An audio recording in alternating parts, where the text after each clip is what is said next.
My wife is demanding that I pay her interest on money I borrowed when we were dating. We have been married for 5 years. Okay, Reddit, I'm honestly baffled, and I need to know if I'm going crazy here. So, about 6 years ago, when my now wife and I were just dating, I hit a rough financial patch. I had just started a new job, was still paying off student loans, and my car broke down spectacularly. Like, smoke billowing on the side of the highway, people pulling over to ask if I needed help kind of spectacularly. At the time, I didn't have enough saved up for repairs, and buying a new car was out of the question. I was panicking about how I'd even get to work the next day when my then-girlfriend, let's call her Lisa, said something like, "Don't worry about it. I can help you out." She lent me $2,500 to cover the repairs. It was a lifesaver, and I promised her I'd pay her back as soon as I could. No written agreement, just a verbal, "I'll pay you back, I promise." At the time, it didn't feel like a big deal. We were already pretty serious, talking about moving in together, even marriage someday. Fast forward a year. I got a big promotion, things were looking up, and by that point, we were already living together. I paid Lisa back the $2,500 in full.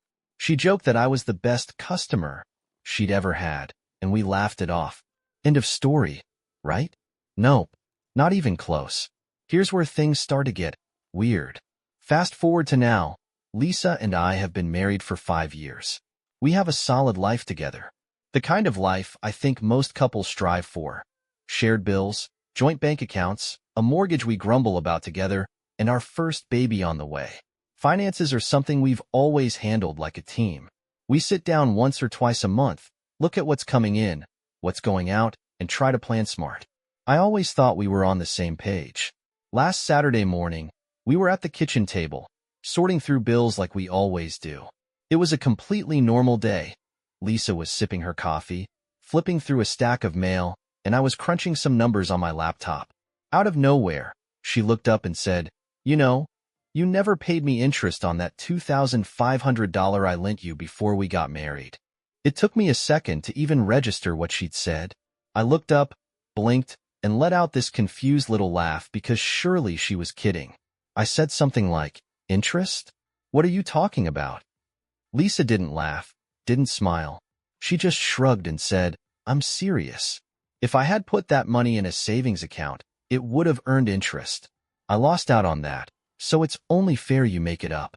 I stared at her for a good 5 seconds, trying to figure out if this was some kind of test or weird joke I wasn't in on.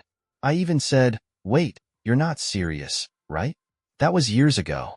I paid you back before we even got engaged." Without missing a beat, Lisa pulled out her phone, opened her calculator app, and started tapping away like a math teacher preparing a lesson. I sat there, completely dumbfounded, watching her type like it was the most normal thing in the world. Finally, she looked up and said, "At 5% annual interest over 6 years, you owe me about $850. I thought maybe I'd misheard her. $850. For money I borrowed in a completely different stage of life. Money I already paid back to her in full. You're kidding, right?" I said. At this point, I was practically laughing, but her expression didn't change. "Why would I be kidding?" she said. "You used that money for yourself when I could have been saving or investing it. It's not unreasonable to pay back what I would have earned." This completely threw me. Lisa isn't some kind of money-obsessed person. She's never been like that. Sure, she's always been a saver, maybe even a little more frugal than me, but that's one of the things I love about her. She's practical and sensible. So to hear her suddenly talking about compound interest and what she lost out on when we were just dating, was like I'd entered some bizarre alternate universe. I didn't even know how to respond. I just sat there, staring at her while she sipped her coffee like this was a completely normal conversation to have on a Saturday morning. It didn't feel normal at all. For a minute, I didn't say anything. I just sat there, trying to figure out if this was Lisa being serious, or if I'd somehow wandered into a prank show. Finally, I managed to say, "Lisa, we've been married for 5 years. You're talking about something that happened before we were even engaged. Why would you bring this up now?" She shrugged like it was no big deal. "It's not like it's a fight or anything. I just thought about it the other day and realized it wasn't fair. I helped you out, and technically I lost money on it. It's not unreasonable to think about interest. I pushed back. I reminded her that I'd paid her back in full and that, back then, she wasn't exactly running a bank or investing every dollar she had. Heck, we were both just figuring out life. Lisa was working part-time at a bookstore, living paycheck to paycheck like I was. It wasn't like she had a retirement portfolio collecting dust, but she didn't budge. It doesn't matter if I wasn't investing. It's what that money could have earned. If I'd held on to it, it would have grown. You got the benefit of the money, and I took the loss. This back and forth went on for a solid 10 minutes. I kept asking her why this mattered now, and she kept coming back to how fair it was. It didn't feel fair to me. It felt insane. Finally, I asked her straight up, okay, so what's the point here? You want me to cut you a check for $850? Is that what you're asking for? Lisa didn't hesitate. Yeah, I think that's fair. I mean, it's not like you can't afford it. It's not about the money, really. It's about the principle. The principle? That's what really got me. I just stared at her. Here was my wife, the woman I've built my life with, actually asking me for retroactive interest on a loan she gave me when we were dating. I couldn't wrap my head around it. At some point, I had to get up and walk away. I needed space to think. I ended up in the garage, pacing around, replaying the conversation in my head. I kept thinking, how did we get here? This was the kind of argument you'd expect between business partners, not a married couple. And if I'm being honest, it rattled me. I started wondering if Lisa had always thought of that $2,500 as some kind of transaction instead of a favor. I mean, who lends money to someone they love and thinks about interest? And if she's thinking like this now, after all these years, what else does she keep a mental ledger of? I gave it a day. I didn't want to say something I'd regret, and honestly, I was still trying to wrap my head around the whole situation. The next morning over breakfast, Lisa acted like nothing had happened. She asked about my plans for the day, reminded me we needed to pick up a crib for the nursery, and just went on as if she hadn't dropped this "you owe me interest" bomb the day before.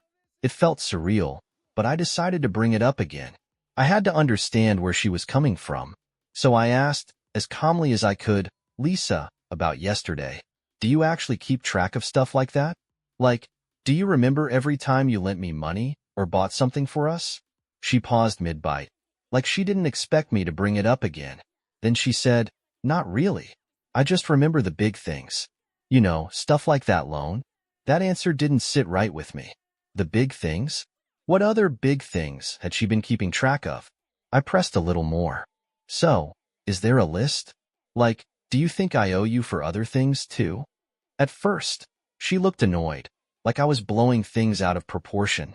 But then she sighed and said, it's not like I'm keeping a spreadsheet, okay? But I remember stuff. Like when I paid for our first vacation together because you couldn't afford it. Or all the dinners and groceries I covered when we were living together and your job hadn't picked up yet.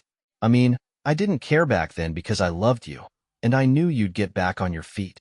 But when I think about it now, I made a lot of sacrifices for you financially. That hit me like a punch in the gut. I sat there, completely silent. Was this how she thought of things? Like our entire relationship had been some sort of running tab that I was supposed to settle? I'd always thought of us as a team. One person picked up the slack when the other needed it, and we moved forward together. That's what being in a relationship was about. But clearly, Lisa saw it differently. She didn't sound angry or resentful. She was calm, matter-of-fact, as if what she was saying was perfectly reasonable. I'm not asking you to pay me back for every little thing, she said. But come on, the interest on that loan just makes sense. I mean, I helped you when you were struggling. It's not unfair to think about what I lost by helping you. I didn't even know how to respond to that. I wanted to argue that I'd paid her back 100 times over since we got married. I mean, we share a house, a savings account, everything. It's not like she's sitting there with less money because she lent me that $2,500 6 years ago. But something about the way she framed it, the idea that she'd made sacrifices for me, made me hesitate. Had I been blind to this the whole time? Was Lisa quietly carrying some kind of resentment over money I hadn't even realized? And if so, what did that mean for us now? That conversation rattled me. I couldn't stop replaying what Lisa had said about her sacrifices. It wasn't even about the money anymore. It was about what it represented. I kept wondering, has she always felt like this? Has she been keeping score all these years while I thought we were just us? I didn't want to argue, so I kept my mouth shut for a couple of days. Lisa, on the other hand, acted completely normal, like nothing had happened. She still asked what I wanted for dinner, reminded me to take the trash out, and planned a weekend trip to her parents' house. Meanwhile, I was spiraling. Here's the thing. Money has never been a point of tension for us. If anything, Lisa's always been more of a saver, and I've been a little looser with my spending. But it's balanced out. When we first got married, I was the one who took on more of the bills while Lisa went back to school to get her master's degree. I never once thought of it as a debt she owed me. It was just what you do when you love someone. So to hear her talk about the $2,500 like it was some investment she'd lost out on, it messed with me. I decided to bring it up one night after dinner. I tried to keep my voice calm. Lisa, I've been thinking about what you said, about the sacrifices you made and the interest thing. She looked up from her tea, her face completely neutral. Okay. I asked her straight up, do you really feel like I owe you? Like you're still waiting for me to pay you back in some way? Lisa sighed and set her mug down. No, it's not like that. I just think it's important to acknowledge that I made sacrifices. Financially, I put you first when you needed it, and I never complained. I'm not asking you to grovel or anything, but yeah, I think it's fair to talk about what that money meant. That word again, fair. I pressed a little harder. But we've been married for 5 years, Lisa. I thought we were a team. If you were struggling, I'd help you without a second thought. I wouldn't be sitting here years later asking you for interest. Lisa's face softened a little. For the first time, she looked unsure. It's not that I don't see us as a team, but sometimes I feel like I put in more than I got back. Not just money, but in general. Like I carried us in those early days. That hit me hard. I didn't even know how to respond to that.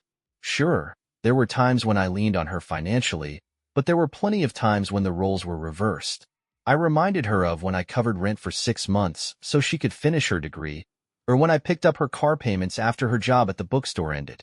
Lisa just nodded, like she already knew all of this. I'm not saying you never helped me. I'm just saying there were times when I felt like I was giving more. And that loan, that was part of it. At that point, I didn't even know what to say. It was like we were speaking 2 different languages.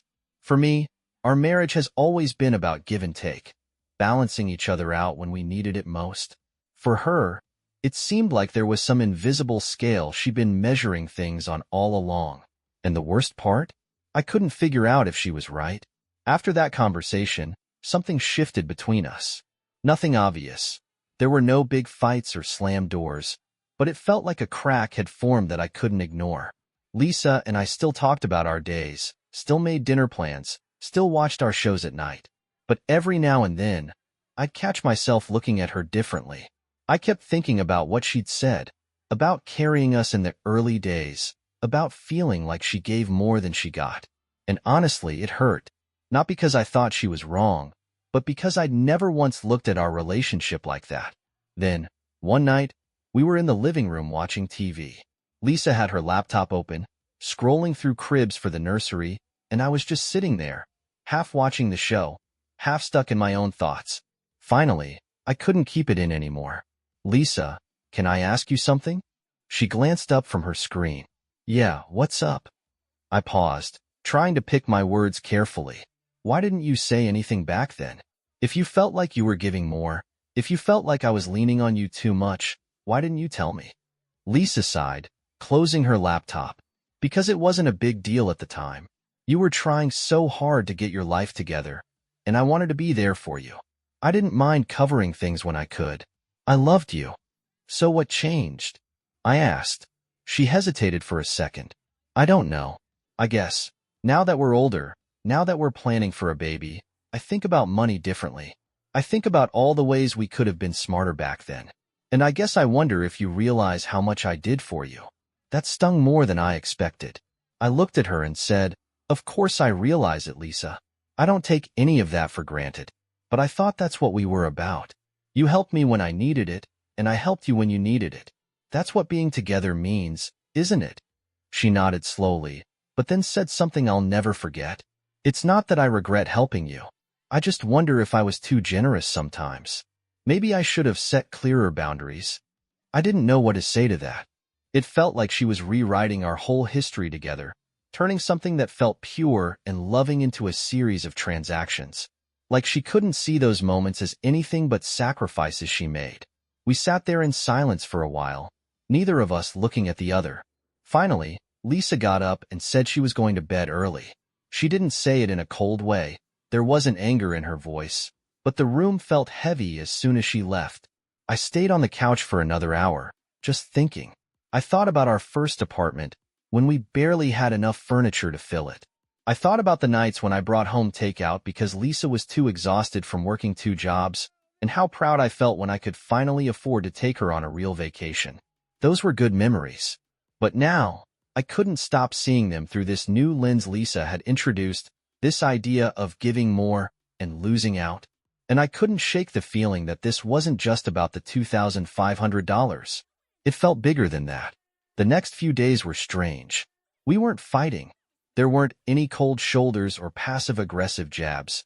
But the air between us felt different, like we were walking around something fragile, afraid it would break if we touched it. I tried to focus on work, on prepping the nursery, on anything that would keep my mind off the tension. But every time I looked at Lisa, I couldn't stop thinking about what she'd said. The way she described herself as too generous, like helping me back then had been a mistake. I wanted to believe she didn't mean it that way, but it lingered. Finally, I decided we couldn't keep walking around it. One night, while we were both getting ready for bed, I brought it up. Lisa, I've been thinking about what you said, about the loan, the sacrifices, everything. I need to understand. She looked at me in the mirror as she brushed her hair. Understand what? I took a breath. Do you resent me? For leaning on you back then? For not being where I needed to be sooner? Her brush froze mid-stroke, and she turned to face me. What? No, I don't resent you. Why would you think that? Because that's how it feels, I said, trying to keep my voice steady. When you talk about interest, or what you could have done with that money, it feels like you're saying I held you back. Like you regret helping me. Lisa's expression softened, but she didn't answer right away. Instead, she sat down on the edge of the bed, looking down at her hands. Finally, she said quietly, It's not about regret.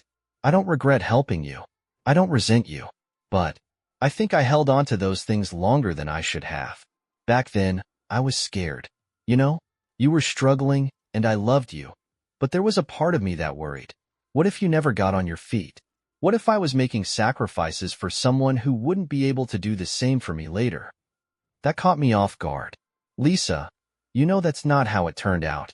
We've built a good life together. I've done everything I can to support us, support you. She nodded. I know, and I don't feel that way now. But back then, it was hard for me to admit that I was scared. I think that's why it stuck with me so much, because I pushed it down instead of dealing with it. And now, years later, it just came up again. I don't know why. Maybe because we're having a baby, and I'm thinking about everything differently. I sat down beside her, trying to absorb what she was saying. It wasn't about the money at all. It was about fear. About her carrying that anxiety for years and never telling me. About wondering if she'd made the right choices, even when she loved me.